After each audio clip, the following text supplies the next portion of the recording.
No, direct pay, they do it by your tax ID. You don't have to register. No. So I went on this website.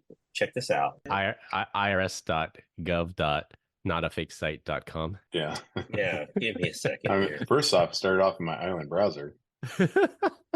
It's a DLP cleanse too strong. You can't send social security numbers through. It worked. Hello, my friends. Thank you for joining us for the PEBCAK Podcast, the information security show featuring some all-around good people. It is week 17 of 2024. I'm Chris Louie, and sore from the 10K that I ran yesterday. I did meet my goal of under 1 hour, though.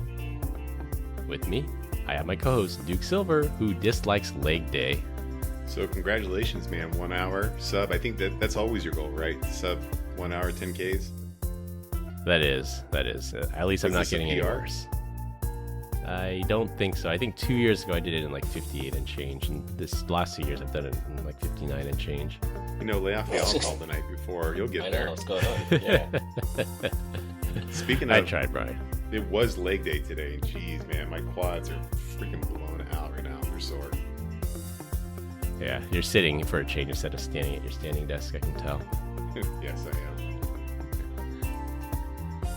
And we have Glenn Medina, or should we call him Texas Two-Step Glenn, or TTG. TTG. Howdy, Glenn. How's that tan coming along? Coming on great. It was a little sunburn. I'm not gonna lie to you. First day, we went on a 3-mile hike one way, and it was a long morning. Long morning? Yeah, it was a long morning. Didn't want to do that again after that. So. Well, that and you were in Hawaii all last week. Yeah. That's what he wasn't hiking for work. He was out with the missus having a good time. It was a great time. I think that's gotta be the one time I was like 99% disconnected, where if you didn't catch me in the morning before we left the hotel, I was not going to be online. So what was the elevation of that mountain you climbed? Which one? I don't know, the tallest one. The tallest one, I think it's like, well, at this peak, it's like 13, but the visitor center, I think, was at like 6 or 7. So it's not high, but it's above. It's good enough above the clouds that you can see some of the stars at night. So it's really nice and beautiful.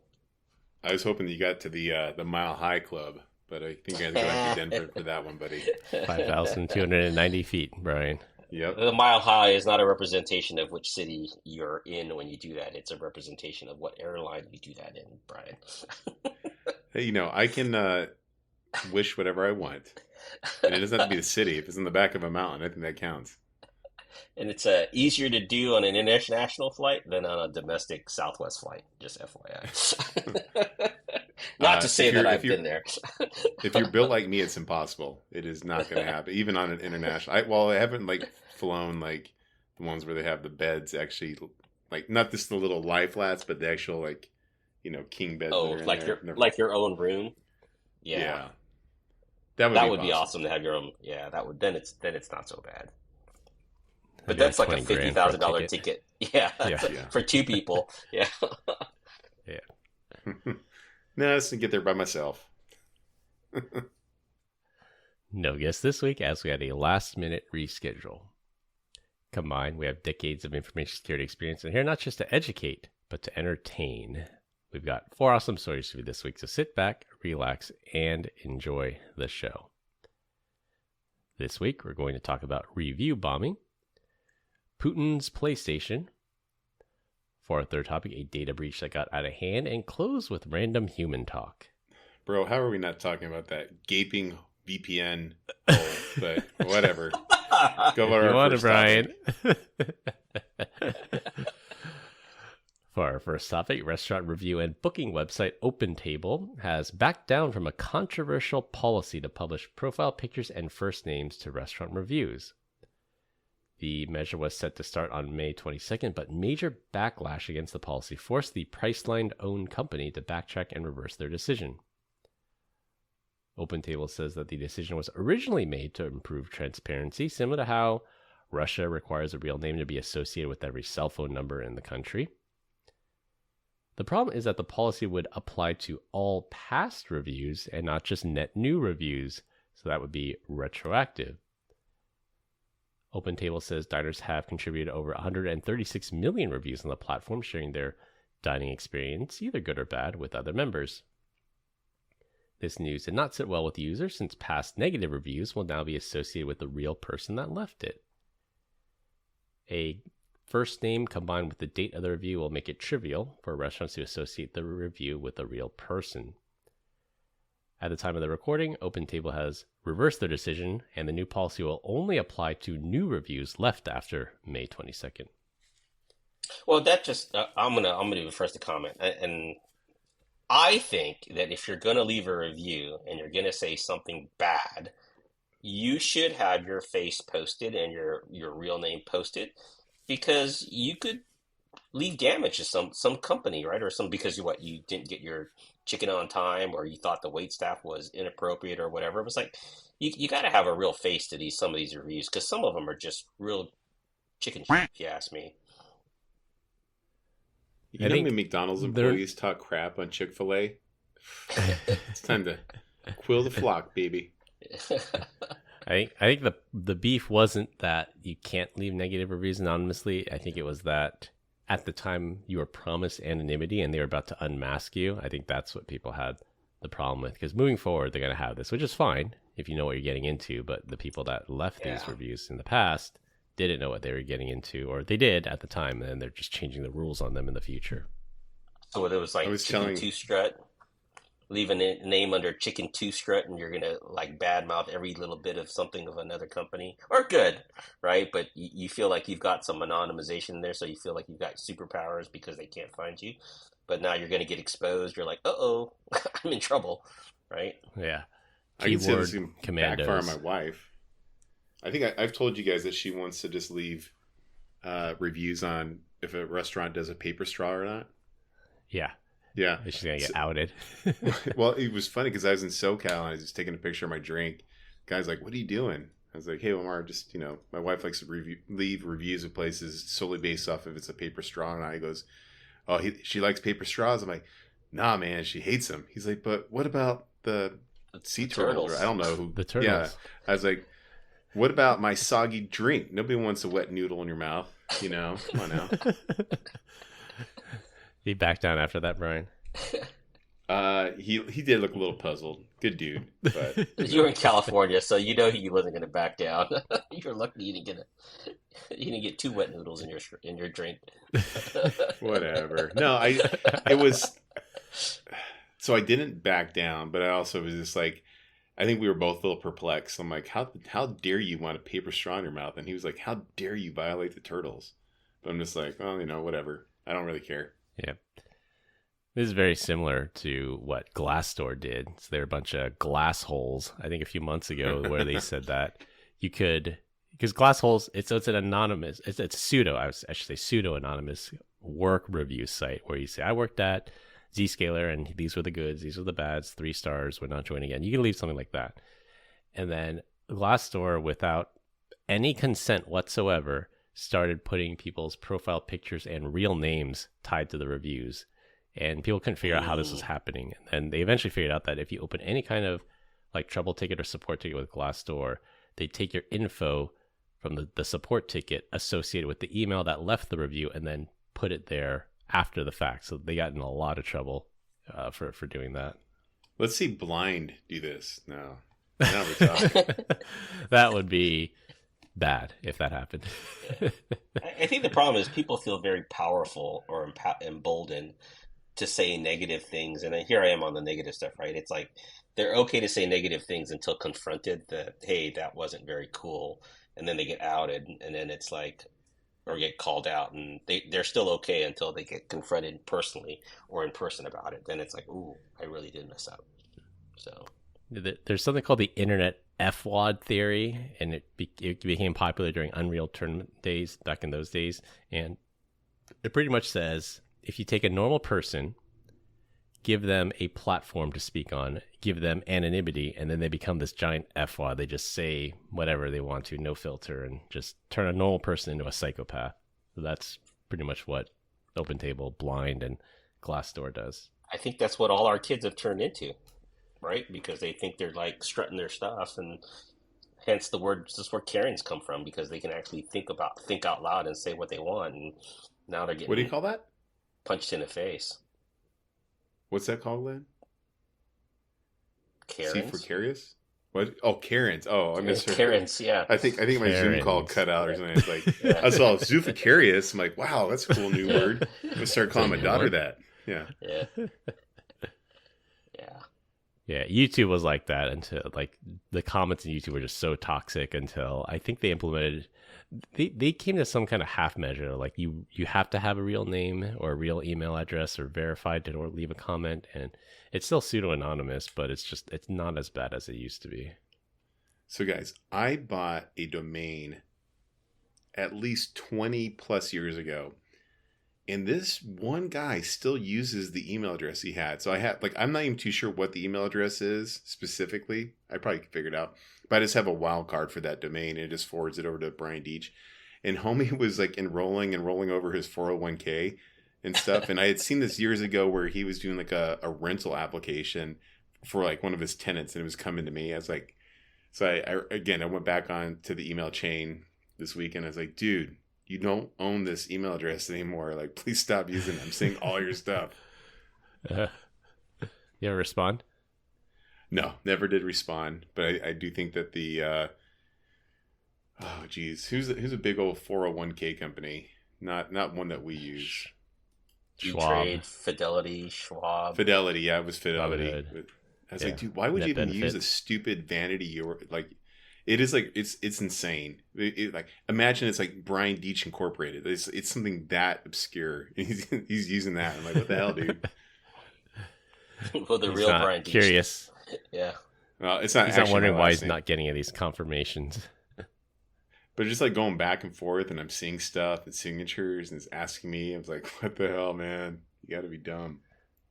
That's where you could do some kind of man-in-the-middle attack and say, oh, instead of wiring your deposit to this account, wire it to this other account.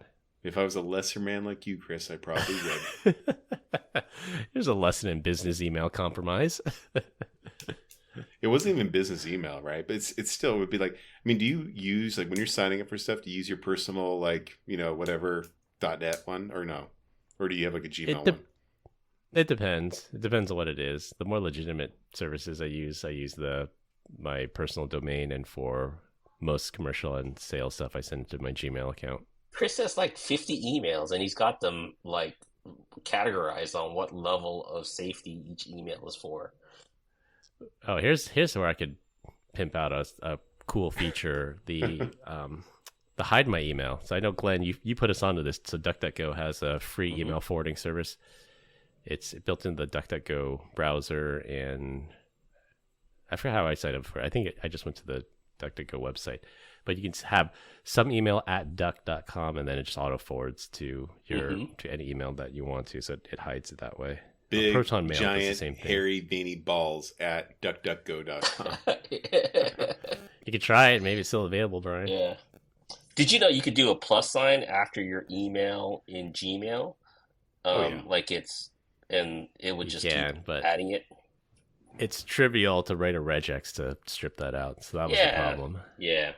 That's why I use 2 pluses. Use Or 2 periods. Like if you're Brian Deitch at gmail.com, you can do brian.deitch at gmail.com. It's the same thing, but it registers differently because it's unique with the periods, because Gmail strips out all the periods. pluses. Yeah. Brian B.R.I. Can you imagine giving that to somebody? How much time you got Fun there, tips mister? on how to circumvent all the free trial limitations. So back on the restaurant review, this actually happened to my wife. She writes honest reviews. Like, she's not vindictive or doesn't get mad about certain things. They're honest. And one restaurant owner took issue with something that she wrote about a restaurant, and like wrote about her on her blog. And she wrote a nasty email to the owner. It's like, hey, you better take this down. And they're like kind of going back and forth for a bit. And then after a while, he did eventually take it down. How pissed off was Grace? What's going on? Yeah, she wasn't happy that she got like highlighted, and the guy didn't take too well to her negative review on that, and then eventually he backed down. Yeah. I bet the company doesn't even exist anymore. It was like a fly-by-night restaurant. Yeah, that's always fun. It's probably, Your favorite probably because of restaurant Grace's goes out of review. business because health code violations. Yeah. It's probably because of Grace's review they got shut down. Chris. That wasn't sour cream. Tell her she did that. Yeah. I'd like to think so.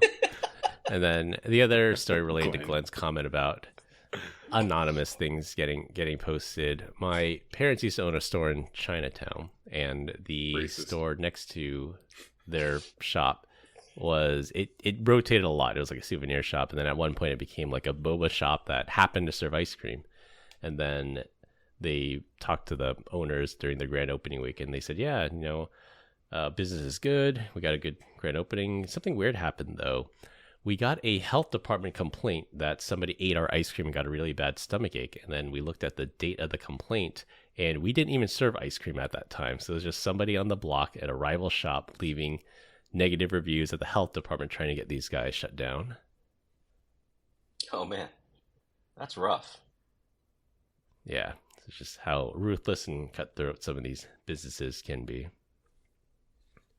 Well, it's the exact same thing on Twitter right now, or on X, whatever you want to call it. Yeah. Speaking of which, did you hear that Disney went back on X? Are they advertising on there again? Yeah, they paid for a yellow check mark. So yeah, you see, The Rock decided that he's not going to endorse Biden again. I'm like, he shot himself in the foot. He had a little bit of a Jimmy Buffett situation there, Margaritaville. Yeah, I think this time around, I think people are staying a lot more neutral because they feel that there's no right answer, there's no good option. They should just stay out of politics. They finally learned that. Just keep your mouth shut and let people decide. Well, when you're The Rock and, people are avoiding, your entire section at Dick's Sporting Goods, and then everyone's hating on you at WWE Raw, it starts to affect the bottom line. Yeah, he's a businessman. He has his line of energy drinks. I think he has a tequila, and he has a rap career. He's a movie star. So when you isolate or insult 50% of the populace, then that's not good. Be like Mike. Right? Yeah, Michael Jordan. Yeah, he was really big on stay away from politics. I'm gonna go play basketball. He's the case study in keeping his mouth shut. Yeah. Dude, in the Last Dance, remember, like he refused to be seen drinking on camera. I was like, he's such a stand-up dude. I mean, he did cheat on his wife though, but other than that, he was pretty cool. All right, for our second topic, in an effort to reduce reliance on Western countries, Russia's President Vladimir Putin has issued a directive to 2 companies in Russia to create video game consoles and video games to complete with the PlayStation 5 and the Xbox Series S and X, the current generation of gaming consoles. After their invasion of Ukraine in 2022, Russia has been cut off from the rest of the world under heavy sanctions that they are now unable to import the game consoles and video games, at least through legitimate channels. Not to be left behind, these 2 unfortunate companies have until June 15th, which is not that far away from now, 2024, to develop and release the consoles. A tall order even for well-established video game companies, and this includes both portable and home versions of these consoles. Russia has been trying to develop things in-country like Ruski.net, their own version of the internet that's not reliant on other global systems. China is currently developing Kylin Linux to get away from Western-owned Microsoft Windows, and North Korea is using Red Star Linux, trying to get away again from these Western companies. Well, now I didn't have Putin pegged as like a Call of Duty guy, but apparently that's where he gets all of his military strategy from, and why he sucks so much. So I guess so. It's like Call of Duty, but the Russians are the good guys in this one, not the invaders. I will never again ask a customer, "What's your North Star?" I'm gonna say, "What's your Red Star?" What's your Red Star, guys? Red Star Linux. Red Star Linux, baby. So there's a YouTuber, Tom from Texas, who's dating a Russian girl, or is now actually engaged to her. But he's done a couple shorts and a couple his shows on YouTube where he's showing how well the sanctions are going, and says that things are not supposed to be there, but they're there. So it's like things like a glass, a can of Coke, some snacks. Benz or Yeah. something. I said yeah. Tucker Carlson did that. You guys thought I was being fooled, but this YouTuber does it, and all of a sudden it's real. Man, you guys kiss my butt. Well, Tucker Carlson YouTube Tom, he knows. Tucker Carlson doesn't have a really cute girlfriend from Russia, so sorry. You don't know that. You don't know that. When I read this, I was thinking, why is this a top priority? Like, when you think of all the other companies that got sanctioned out of there, like we had that story about Meraki routers getting bricked, and HP is the latest company to just brick these printers and everything. Like, why is he focused on video games? You'd think he'd have better things to do to develop in-house versions of in Russia. Well, that's true. It does make you wonder. I mean, it's probably easy to disseminate information through gaming consoles than it is, or just the general internet, if you really wanted to. Because didn't that happen with some terrorists where they're using like PlayStation to communicate? Yeah, Chat, the chat PSNet. rooms. Yeah, Yeah. there were terrorists that did that. There were insider trading people that did that. They'd meet in Xbox Live and talk there because they thought it was safe and not being recorded or monitored. Idiots. And I think the giveaway, I think it was drug deals. This one that was the drug deal I remember, and they said this guy had like 58 hours logged into this game and his character was still level 1. They're like, yeah, he's not using this game for its intended purpose, obviously. Pervs, every one of them. That would probably be. He's owned this account for 3 years. He's still on level 1 of this game. I'm like, yeah, because I suck. I haven't played the game in a while. I get dizzy after about 30 minutes of playing, or actually about 10 minutes of playing. So. Yeah, and we also did that story. I forgot if it was Minecraft. I know for sure it exists in Minecraft, where you can log into this Minecraft server and there's just libraries inside the Minecraft game of information that's banned. So if you're in China, you can read about Tiananmen Square, and if you're in other countries, you can read about politics and opposition leaders. They call it the Library of Knowledge or something like that. And I think there was either Counter-Strike or Call of Duty. It might have been Counter-Strike. There's a Counter-Strike level where players in Russia can join this Counter-Strike lobby, go to this secret room, and then read about all the atrocities that Russia is committing inside Ukraine. Or Putin just wants better Call of Duties. They're like, You still gotta develop really games, dropped the though, right? ball on Modern Warfare 3, and we think we could do better. He defeats all DRM, and you can play Xbox and PS5 games and Nintendo Switch all on one console. Well, that's where I was kind of going to, Brian, was like, who's going to develop the games? You still have to develop the games, right? And most of those games were developed probably out of Ukraine, right? Or somewhere outside, maybe somewhere in Russia as well. Yeah, that's basically what this directive says. This is one company, they make like set-top boxes, like you're making the video game hardware, and then there's this other software development company that says you're going to make the games. Can you imagine, though, if they made like a really just badass Fortnite level type of game and everybody in the world wants to play it? That's what solves world hunger. Could you imagine? And Russia's...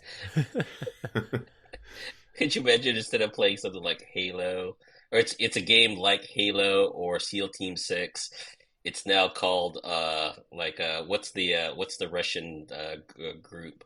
The Spetsnaz. The Spetsnaz are the characters inside these, and they're going against You defeat the imperialist Navy yeah, SEAls. Yeah, exactly. So every once in a while, I like to go on LinkedIn and just troll people, and I think I sent it to you. Yeah, and I didn't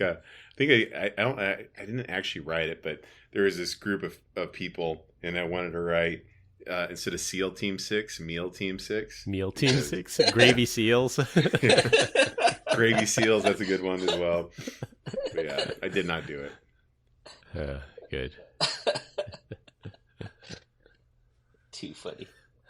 I'm looking forward to this Russian video game console, and I'm eager to see the reviews show up on IGN when that finally comes out. So I heard like Red Star Linux, like it'll get by, but it's no Ubuntu, it's no Debian or Arch Linux. But the controller's just I heard nunchucks. Kylin. Yeah, What I are heard some Kylin Linux is actually pretty good. Yeah, what are some of the things it's always going to be installed on those things? A keylogger, a screen grabber, spyware. Yeah. Yeah, actually, when I was researching this, Kylin Linux, that's the China version of Linux that's supposed to replace Windows, and everybody in the comment section said exactly that. It's got some CCP backdoor in it. But then people in the comments are also saying, like, China completely open sourced this. Go ahead and look at it, see if you can find the keylogger. But then, on the other hand, China's very, very good at hacking. So if there is a keylogger or a backdoor, it's got to be heavily obfuscated and hard to find. Yeah. It's listed under Notepad. So Yeah, I think there's one in a VPN gateway from the CCP the other day I heard about. We'll talk about that in the next pod. Yeah. Well, when Brian writes the show notes, he can talk about the CCP backdoor, the gaping hole in these VPN firewall appliances. Well, maybe I will, Mr. I don't write show notes. Jeez, this guy. Let's just take a credible news source and just talk about. Why blame me? What did I fictitious... do? Yeah. You made us do the show early, so we didn't have enough like time we're a security podcast, and you're covered. literally talking about Russia building their own gaming console or a gaping hole in a VPN gateway that has an install base of 100,000 companies. Like, what the hell, dude? But yes, I will write the show notes next week. Stop hating, Brian. What's going on? I'm not hating. I'm just What are you doubting the ambulance credibility of chasing us right at now? this point. I heard Microsoft themselves. They have at least 100 of these gaping hole firewalls installed in their premises. No ambulance chasing over here. I had to actually put my phone on Do Not Disturb. It's ringing off the hooks. They want they want the Band-Aid for it. I got it. They want the real zero trust. Yeah. If it's reachable, it's breachable. We'll say that. That's right. That's totally accurate. I don't know why people don't understand that. I think Cisco used to say, if it's connected, it's protected. That's a real thing. That age like milk. I don't think they say that anymore. You got to go find that ad now. I bet they've walked that back.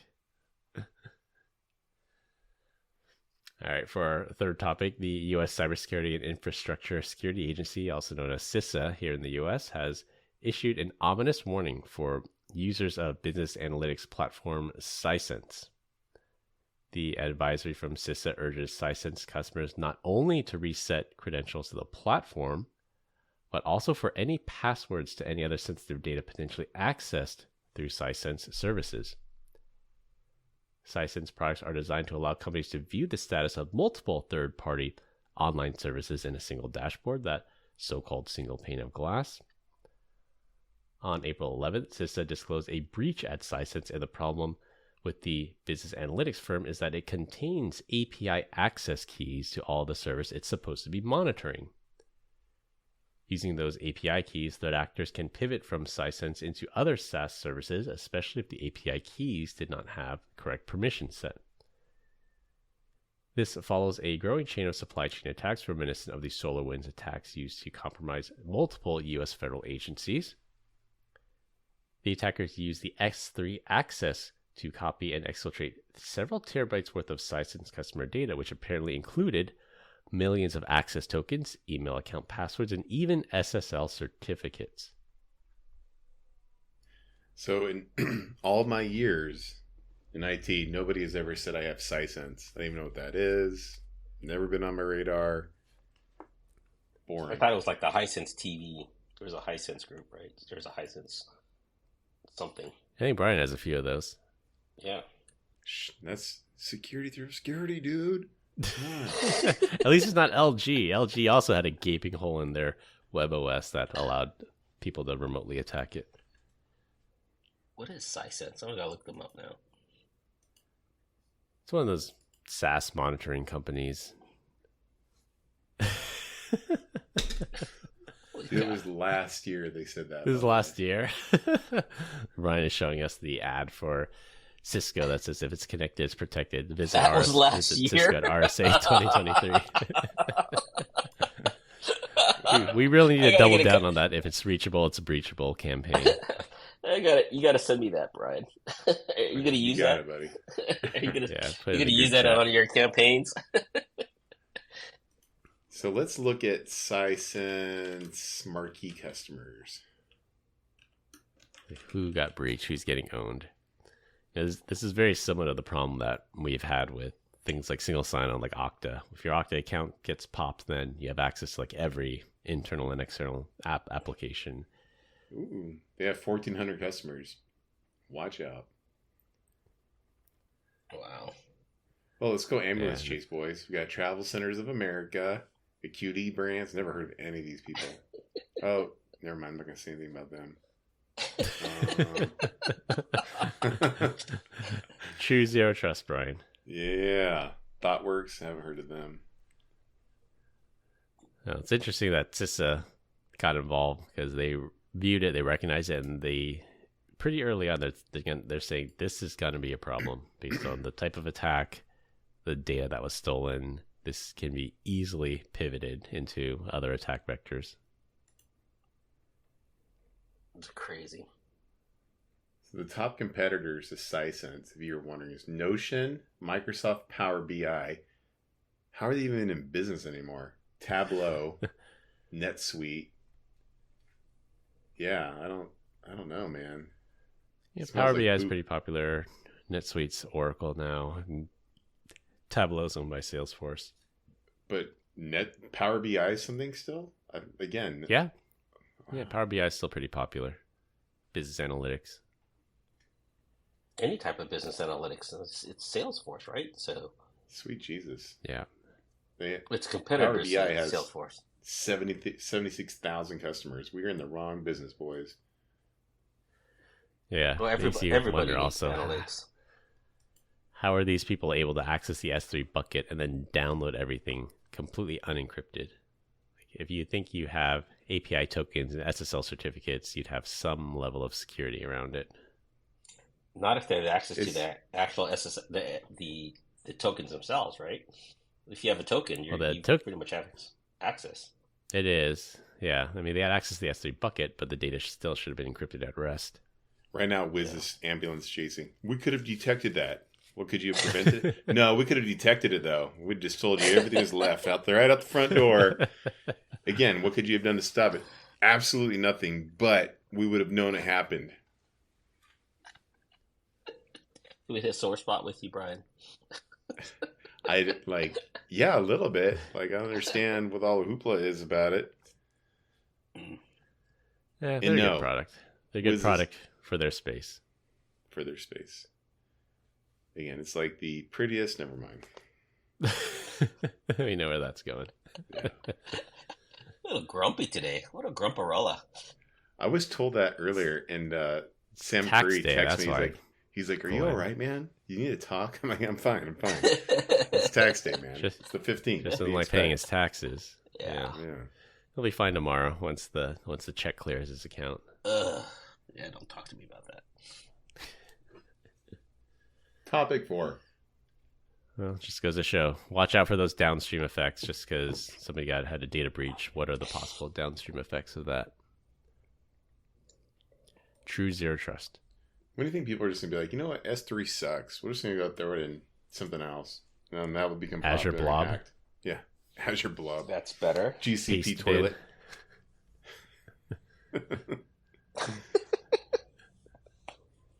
Glenn's like fading. He's in a different time zone and he missed his dinner, so we better wrap up soon. It's all good. He's gonna get hangry. Not Glenn's me. I'm not the one that's angry.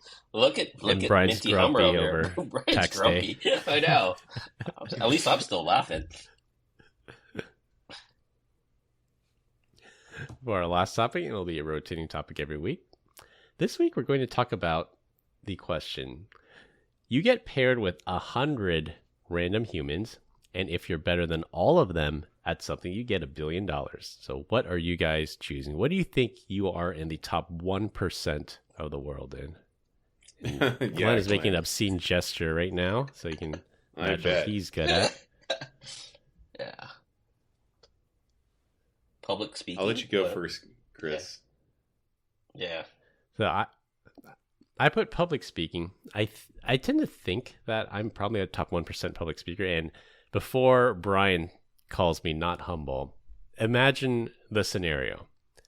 Like, I watch some reality TV, but my wife loves reality. She likes the Kardashians and the Bachelors and all the Real Housewives stuff. And, you know, I've been coached. So I've been professionally coached in public speaking.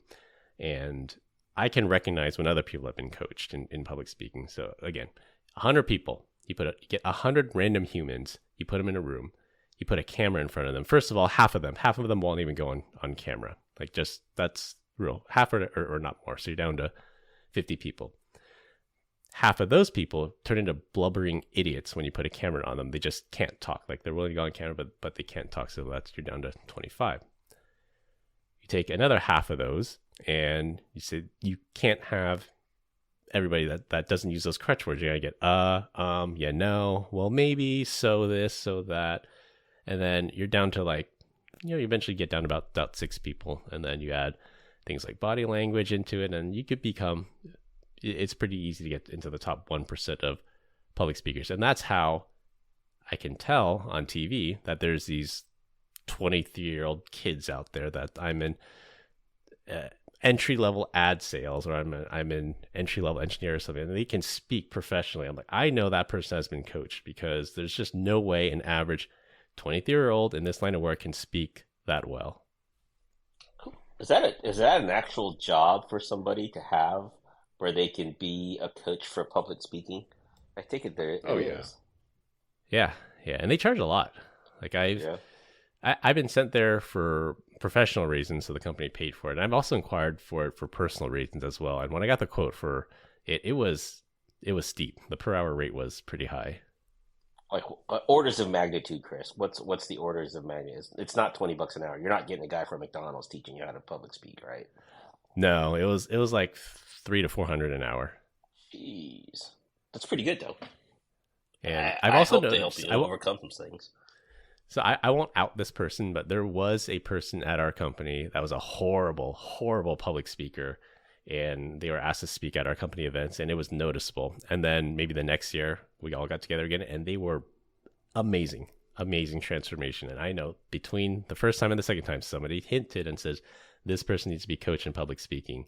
And sure enough, it worked, because that person is an amazing public speaker now. That's good.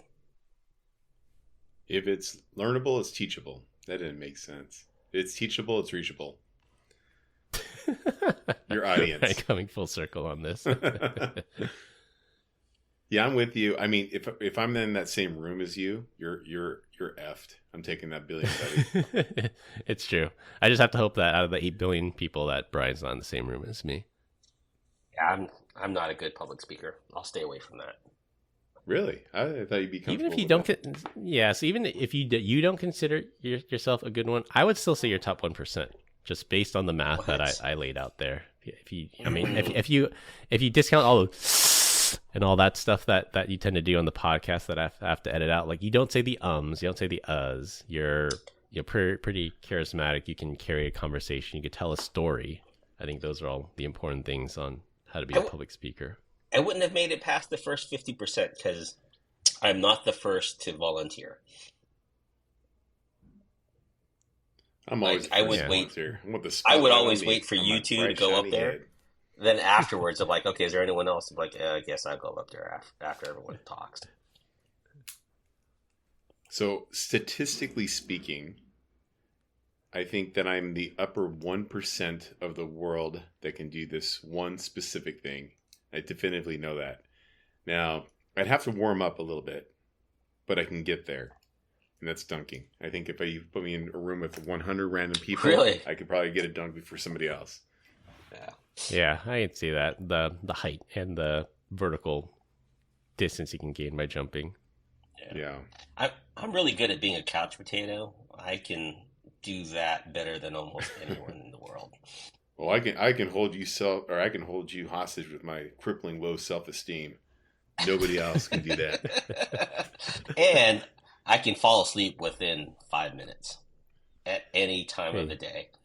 So that how about you I like can that? see at being the top 1%. Although if I was in the room with you, Glenn, I would have you beat for sure. I could probably fall asleep in less than 5 minutes. Yeah.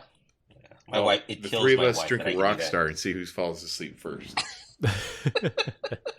I'm winning probably that one you all day long. Yeah, because you drink it all day long. Yeah. You have it running in your veins. So that's not really fair. Yeah. True. I'll tell you what I can do that probably not a lot of other people can do. I can tie a knot with a cherry stem. How do you like those? Apples. All right. Lucky With your lady. fingers? And do it really well. No, all in my mouth. Hands free. There you go. And that's why my Very wife fell in useful love skill. with me. So Top 1% right here, Glenn. You heard it here first. I can hit a human-sized target from an unsupported position from 300 meters away. Never mind. Yeah, that's probably a top 1% thing. Yeah. I'd say Brian could probably bench press more than 99% of the world out there. Maybe. Like when you think of, a subset of people that can even do a bench press and then do the amount of weight that you can, I would venture a guess you're in the top 1%. I'm probably top 10% of my gym. I don't know if I'm top 1% though. But then You said you're the already world. you're self-selecting. Yeah.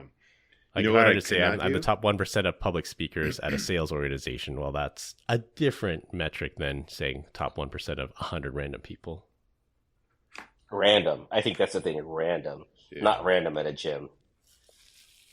So gun to It's my open. head Hmm. and forget what can I do? What can I not do? Right? Gun to my head can save your entire family, end world hunger. I have no idea. And everyone here knows this. I was part of a church for a very, very long time. Me and my wife served in it, blah, blah, blah. Recite me any one scripture, everyone's dead. I don't know any. You're gonna be able to recite a single Bible verse from memory. You don't know John No. 3:16, probably the same No, one that everyone you else can't do knows. any of. No, you can't do any of the easy ones like that. Like you'd have to come up with something a little bit more specific. That. Well, and, like, Coolio, right? Even though I walk through the valley of the shadow of death, that's from the Bible. No, you don't know the whole verse though. That's Genesis, though, right? That's I an shall old one. fear no evil, for Yeah. thou art with me. Thy rod and thy staff comfort me. Psalm Jesus, 23. That's not bad for being Oh, Hindu, Chris. there, Chris. Yeah. All right. All right. Chris. Study thy enemy, right? That's pretty good. Too bad Brian's up for dad joke. I'm going to sneak in a quick dad joke here just because you brought it up. Dad joke of the week. So, did you guys know that the Bible is actually based off a baseball game? Because in Genesis 1, it says, in the big inning. Ah, that's actually a good one. We just use that as the one to call it a night, so Glenn can go eat. I'm good, guys.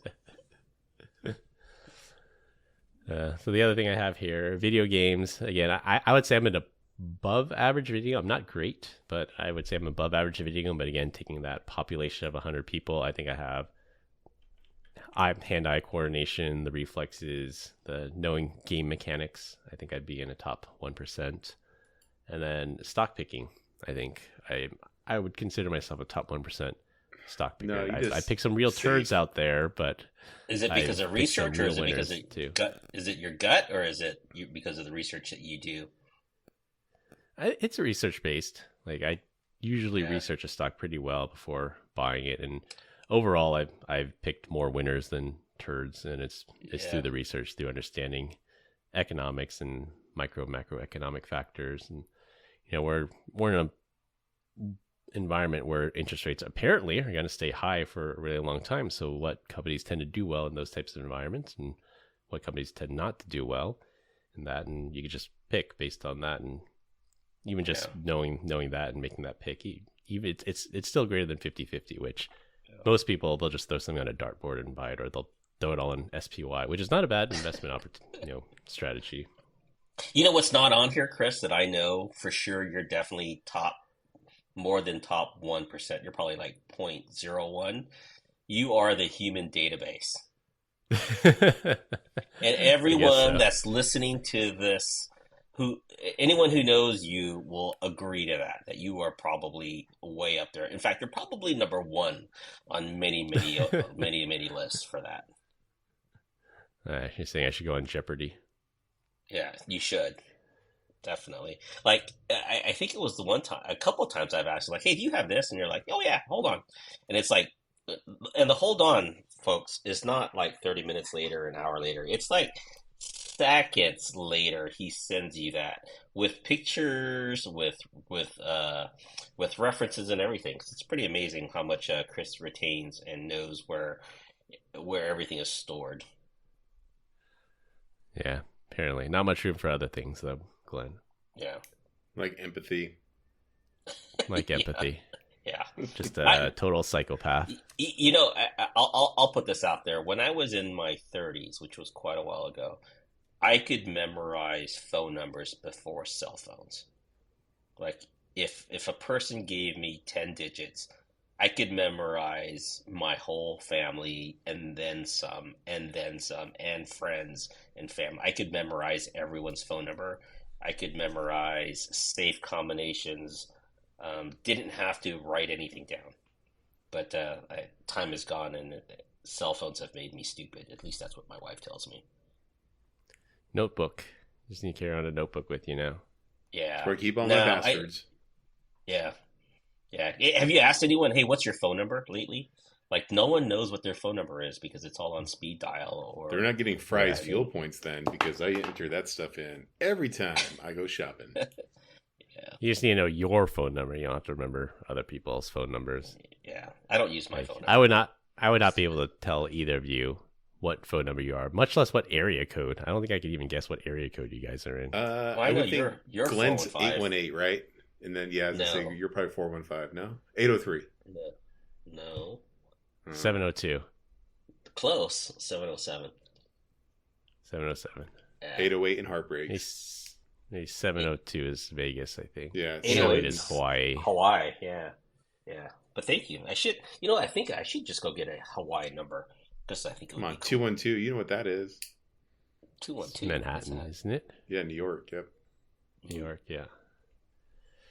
213. All right, well, LBC. apparently the three of us are also very good at knowing where area codes are. I think we're top 1% area code knowers. Well, we continue to get great comments about our dad joke of the week. Dad joke of the week. This week, Brian's up. Finally. Been waiting weeks for this. All right, so I ordered a chicken and an egg on Amazon. I'll let you know. Wah, wah, wah. Yeah, buddy. All right, to wrap things up, OpenTable will stop anonymous reviews next month. Get ready for Putin's PlayStation. SiSense customers should revoke all API keys and rotate passwords, and you must construct additional pylons. That's all I have for this week. Hope you enjoyed this week's episode. You can find us on LinkedIn. Links will be in the description. Follow us on Instagram at PEBCAK Podcast.